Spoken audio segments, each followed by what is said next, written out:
इतना तारीफ सुन के जो है ना आंख में आंसू आ जाता है, क्योंकि बहुत सारी बातें जो है वो बोल चुके हैं तो रोना बहुत आता है।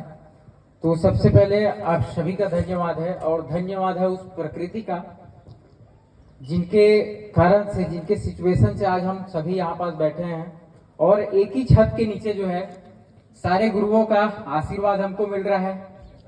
इसके लिए सभी गुरुओं के लिए जोरदार ताली हो जाए।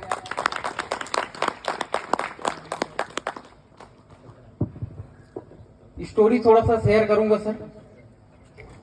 सभी लोग नर्वस हो जाता हूँ थोड़ा सा बोलने के लिए, बट बोलना तो पड़ेगा थोड़ा सा। मैं एक गांव से हूँ और लगभग मेरी जो उम्र है 24 साल है। गांव से लड़का हूँ मैं, और पॉलिटेक्निक करने के लिए जो है भिलाई आया हुआ था, जो कि बड़े पापा जी बैठे हुए हैं, इनका आशीर्वाद हमेशा रहा है मुझे, और इन्हीं के सानिध्य में जो है पढ़ाई किया मैं।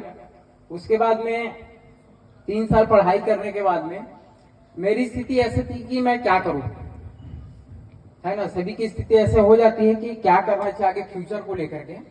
तो हमेशा साथ रहा साहू सर का, जो बड़े भैया हैं, और इनका सानिध्य जो हमेशा रहा है। तो सर के माध्यम से जो है 1 साल तक सिर्फ वर्किंग किया मैं, कि लोग जो है डिवाइस ले रहे हैं कि नहीं ले रहे हैं, रिजल्ट आ रहा है कि नहीं आ रहा है। तो जब देखा मैंने कि बस्तर क्षेत्र में रिजल्ट भी आ रहा है, लोग इस डिवाइस को परचेज कर रहे हैं, तो उनके बाद मैंने फिर डिसीजन की ओर आगे बढ़ा।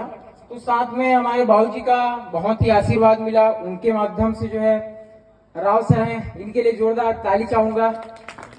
उसके जस्ट पहले जो है एक मेरे साथी जो पॉलिटेक्निक जब मैं कर रहा था उस समय साइकिल से जाता था सर, 9 किलोमीटर जो है साइकिल से जाता था पॉलिटेक्निक करने के लिए। तो उस समय जो है 2 साल तक तो साइकिल से गया, बट तीसरे साल में मुझे एक दोस्त मिला 2 साल के बाद में, जो सेक्टर 1 में ही रहता था, और वो शख्सियत जो है पीछे बैठे हुए हैं, उनके लिए एक बार जोरदार ताली चाहूंगा मैं।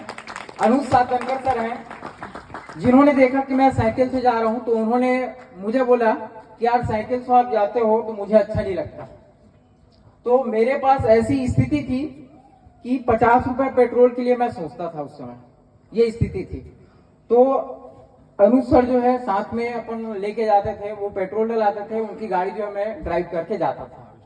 और वो जब बोलते थे कि नहीं यार आज घर चलते हैं, तो दोपहर में जब जाना होता था, अब मेरे पास तो साधन था नहीं, तो उन्हीं के साथ में वापस आ जाता था, वो भी पर्दा कूद के, है ना, ऐसा कूदे कूदे हम लोग, ठीक है। उसके बाद में फिर राव सर जैसे सर का सानिध्य मिला, साथ में फिर नवाज सर आए, दुबे सर आए, और आज टीम को मैं इस मंच से नमन करता हूं। आप सभी का दिल से धन्यवाद है, जिनकी बदौलत मैं बोल सकता हूं कि यही स्टेज पे खड़ा हूं।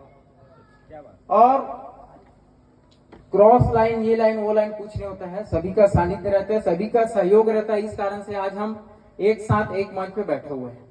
अगर हम एक दूसरे को क्रॉस लाइन समझेंगे तो एक दूसरे का बिजनेस कभी नहीं हो पाएगा, क्योंकि सभी का सहयोग रहता है। एक अकेला कोई पहाड़ नहीं खोद सकता, है ना। अलग अलग जगह गड्ढा खोदने से बेटर है पानी एक ही जगह निकलेगा तो साथ में मिलकर अपन खोदे, वो ज्यादा बेटर, ठीक है। तो प्रकृति का एक बात बोलना चाहूंगा सर, ये जो प्रकृति है ना वो कुछ हमको देती नहीं है, वो लौटाती है।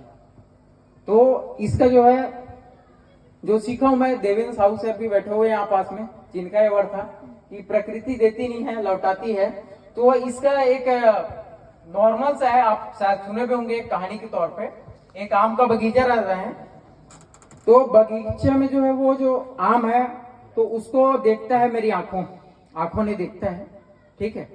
और आंख ने तो देख लिया, लेकिन ललचाया मेरा मन, ठीक है। आंखों ने देखा लेकिन ललचाया मेरा मन। अब मन जो है उस आम तक जा नहीं सकता, तो जाएगा कौन? पैर जाएगा, ठीक है। अब पैर जो इस आम को तोड़ नहीं सकता, तो तोड़ता कौन है? हाथ तोड़ेगा। हाथ जो है उस आम को खा भी नहीं सकता, तो खाएगा कौन? मुंह, ठीक है। अब उसको खाते हुए वो देख लिया माली ने, ठीक है। अब माली आया तो माली ने दिया मेरे पीठ पे, क्योंकि उसके बगीचे का आम था, जिसमें इस ताल्लुकात से कोई मतलब इससे कोई ताल्लुक ही नहीं मेरे पीठ का, बट जब लात पड़ा पीठ पे तो आंख आए आंसू, आंसू आए आंख में, क्योंकि आंख नहीं गलती किया था।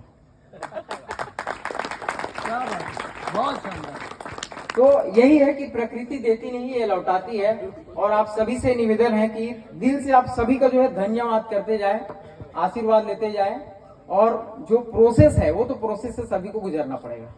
जितना भी आज हम कल से सुन रहे हैं तो उस प्रोसेस से सभी को गुजरना होगा। हम लोग जो है डेमो या उस पे लिस्ट पे वर्क नहीं करते, हम सीधा पूछ जाते हैं फॉलो अप सर कैसे लेना है। एक दो डेमो हुआ नहीं कि फॉलो अप लेने के लिए एग्री हो जाते हैं। तो प्रोसेस से तो गुजरना पड़ेगा ना, पहले लिस्ट बनाना पड़ेगा, है ना, ड्रीम है, लिस्ट है, साथ में फिर डेमो भी करना पड़ेगा, उसके बाद फिर फॉलो अप आता है। अब एक आध डेमो हुआ नहीं है और डाउन लाइन जैसे है पूछते हैं सर फॉलो अप कैसे करना, पहले डेमो तो सीख जाओ भाई। तो प्रोसेस है, सभी लोग जो है 1 से ही गुजरे हुए हैं। ऐसा नहीं कि डायरेक्ट हम 6 पे बैठ गए हैं, ऐसा कुछ नहीं। सभी को 1 से ही गुजरना पड़ता है, ठीक है। और जिम्मेदारियां जो है ना वो वही उठाती है। जैसे कल सर ने कहा तो एक रिलेट हुआ, प्रधान सर जी बोले कि जो 1 घंटे तो मैं और सोऊंगा, ठीक है।